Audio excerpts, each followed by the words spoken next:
El último de los apartados de nuestro recorrido por las relaciones entre la Iglesia o la Santa Sede con la Guerra Civil es precisamente preguntarnos por el final, ¿no? Y en un sentido quizá más sereno y más profundo, ¿cuál fue la Iglesia que salió de la guerra o cómo fue la Iglesia que tuvo que abordar el final de la guerra y la restauración de sí misma después del drama, del terrible drama, la rotunda herida que es para la historia contemporánea de España su guerra civil? Para analizar la cuestión podríamos tener en cuenta diferentes aspectos, ¿no? Y yo creo que el más importante es precisamente no perder de vista que este aspecto fue la verdadera preocupación de la Santa Sede a lo largo de toda la contienda. No puede entenderse el papel de la Santa Sede en la Guerra Civil, el papel del Papa, solamente como una potencia internacional, como un diálogo entre potencias, como una suerte de historia de las relaciones internacionales. No fue así.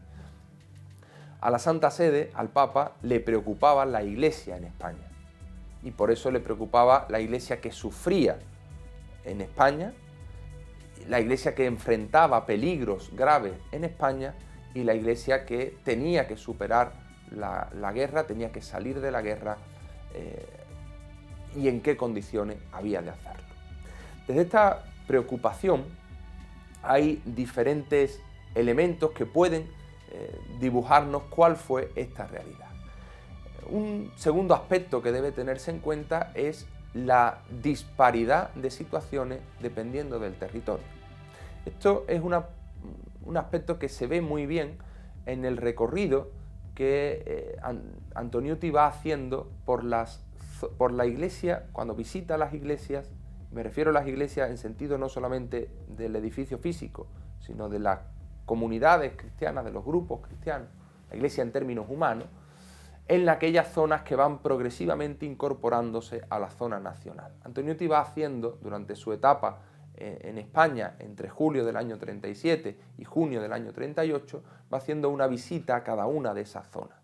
Y entonces va constatando que la situación es muy distinta,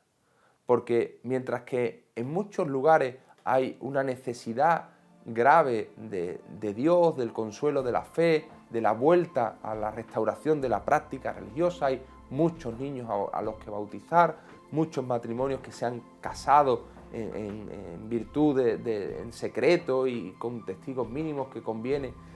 regularizar y todos estos aspectos. También va viendo la necesidad de clero, enfrenta el drama de los efectos de la persecución y de los graves asesinatos,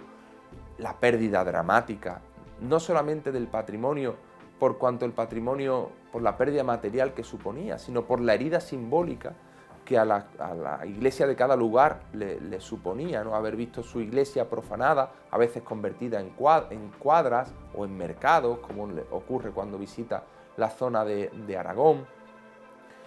Se enfrenta a la dramática situación de extremada pobreza del clero que tiene que restaurar el culto. Hay que dar permiso para poder celebrar la misa con vasos de cristal, porque no hay plata, porque no hay vasos sagrados normales.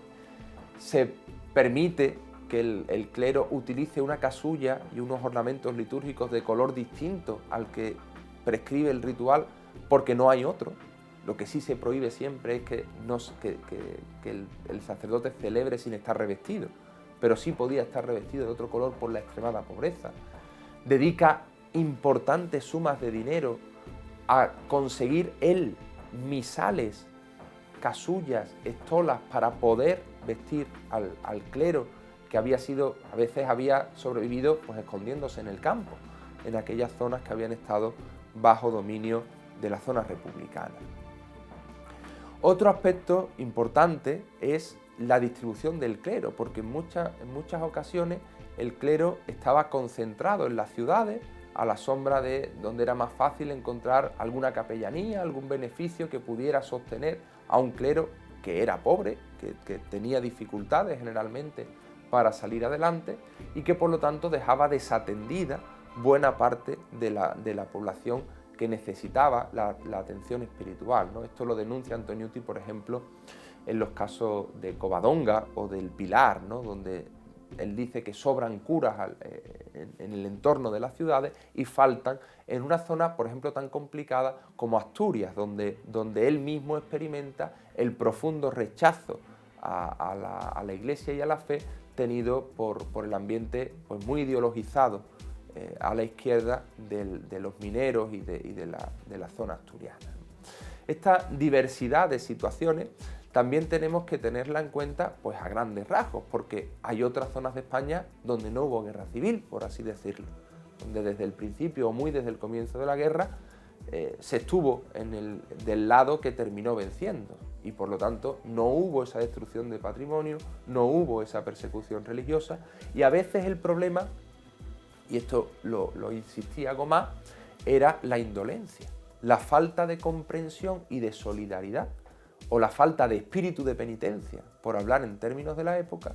con el sacrificio, la inmolación que había sufrido la parte de la Iglesia que había quedado en la otra zona. Entonces era ese dolor que muchas veces constataban los obispos de las dos velocidades, ¿no? Una Iglesia martirizada y unos católicos en otra zona a veces un tanto indolente, inconsciente del sacrificio grande que se había vivido en la otra zona y por lo tanto sujeto quizás pues, a otras modas o con otras preocupaciones más superfluas, ¿no? Un elemento fundamental en este esfuerzo de reconstrucción de la Iglesia fue la voluntad de la Santa Sede y la capacidad de coordinación de los obispos. Respecto de los obispos, la centralidad la tiene la Conferencia de Metropolitanos celebrada en la abadía, en el monasterio de las Dueñas, en noviembre del año 37, que fue la principal reunión de los metropolitanos. No estaban todos por razones obvias, pero sí sirvió para intentar ordenar la Iglesia y que los metropolitanos consolidaran unas posiciones comunes sobre cómo había de recuperarse y de restaurar las estructuras humanas y las estructuras también materiales de la Iglesia en la nueva situación. La Santa Sede tomó nota de las conclusiones de esta conferencia de metropolitanos y fue incluso más allá en su propuesta, porque el Santo Padre en los primeros meses del año 38 consultó con Ildebrando Antoniuti y con el propio cardenal Gomá la conveniencia de celebrar una conferencia episcopal, no de metropolitanos, sino de todos los obispos, que hubiera sido una reunión muy original en la época, precisamente para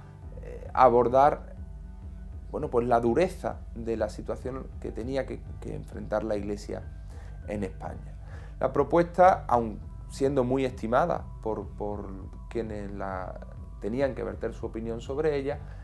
aún así parecía un tanto prematura, precisamente porque en tanto no acabara la guerra finalmente, no se podía tener una dimensión concreta de cuáles eran los aspectos a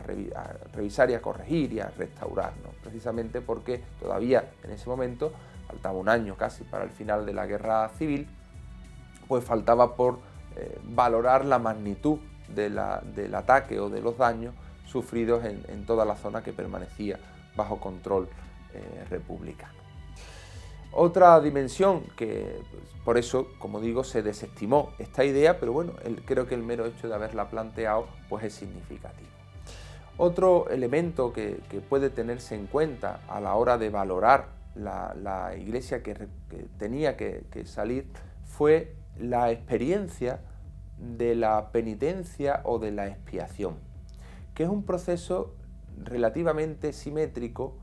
a la recatolización. Quizá los historiadores que hemos abordado la cuestión hemos insistido mucho en la potencia de la recatolización, digamos, forzosa o tácitamente forzosa, precisamente por la identificación con la Iglesia de las nuevas autoridades y la obligatoriedad de hacerlo. Hay otro elemento más sutil que fue la experiencia de la conversión o de la expiación de muchas personas individuales. Esto se puede seguir razonablemente bien, al menos por alguna fuente concreta, en las memorias de Antoniuti, en las comunicaciones a la Secretaría de Estado, sobre los actos de reparación que se hacían en aquellas ciudades que habían sufrido la dominación, el deterioro, la destrucción de sus edificios religiosos y el martirio de su clero. Por ejemplo, el caso de Gijón, es un caso en el que Antoniotti recuerda con mucha fuerza cómo fueron los ritos de reparación, las procesiones penitenciales que se hicieron para reparar, para reponer el daño desde luego en términos morales o religiosos, cometido por los pecados durante la dominación anterior, ¿no? Es una dimensión de las mentalidades que conviene tener en cuenta porque caracterizó también ese momento. Por un lado, la vuelta o la recatolización o catolización, en algunos casos porque pudo ser primera, pero por otro también la experiencia individual de conversión o de reparación de actitudes anteriores, bautizando a los niños, legalizando uniones matrimoniales, este tipo de actitudes que se dieron. También fue muy celoso el clero a la hora de volver a entrar en las poblaciones. Por ejemplo, me resultan significativas las instrucciones del obispo de Santander, creo recordar, Eguino y Trecu, que mandó hacer unas instrucciones escritas a su clero, siendo muy delicado con el momento en el que sus diocesanos volvían a las parroquias, para evitar que se les asociara a la represión militar que podía seguir a los primeros días. Él pedía, por ejemplo, que se dejase a las tropas entrar y que luego se consolara y se atendiera espiritualmente todas las realidades que hubiera que hacer, especialmente en el bautismo de los niños y en los matrimonios, pero que se disociara el cuidado pastoral de las almas del ejercicio militar que hubiera que hacerse, que tenía que ser en cualquier caso competencia de los militares por un lado y de los capellanes castrenses por otro. Esa distinción para intentar que, por ejemplo, que no se confundiera al clero con movilizaciones políticas, prohibiendo a su clero el uso de cualquier enseña de tipo político, de la señal que fuera, pues me parece que muestran bien un celo pastoral fino para momentos particularmente delicados. Podría hablarse y mucho de la reconstrucción material, de la difícil reconstrucción material en un país castigado por la guerra, de todos los edificios y de todas las imágenes que habían sufrido, como decía Antonio Montero, el martirio de las cosas, ¿no? Pero quizás es la dimensión, bueno, pues menos significativa, aunque con más impacto en el largo plazo, porque las generaciones tienden a perder la memoria de quienes fueron martirizados, pero no de la misma manera pierden la memoria de los espacios que han sido perdidos o de los bienes materiales que han sido destruidos, ¿no? En este sentido, la iglesia que tenía que salir de la iglesia de la guerra se enfrentaba a una amplia gama de grises, y de todo lo que más preocupó a la Santa Sede fue su clero a nivel episcopal y su clero a nivel de presbítero. Fue muy decidido el compromiso y el compromiso económico de la Santa Sede, por ejemplo, a la hora de volver a abrir el seminario de Comillas, la Universidad Pontificia de Comillas, para formar allí al clero y para que continuaran formándose los seminaristas que habían logrado huir de otras zonas en las que se seguía bajo dominación republicana, ¿no? Y el Papa, por ejemplo, donó una custodia para la exposición del Santísimo en Comillas y trató ese espíritu esa institución con mucho cuidado, para poder formar allí el clero que tenía que reconstruir la Iglesia después del martirio, de la persecución, de la dureza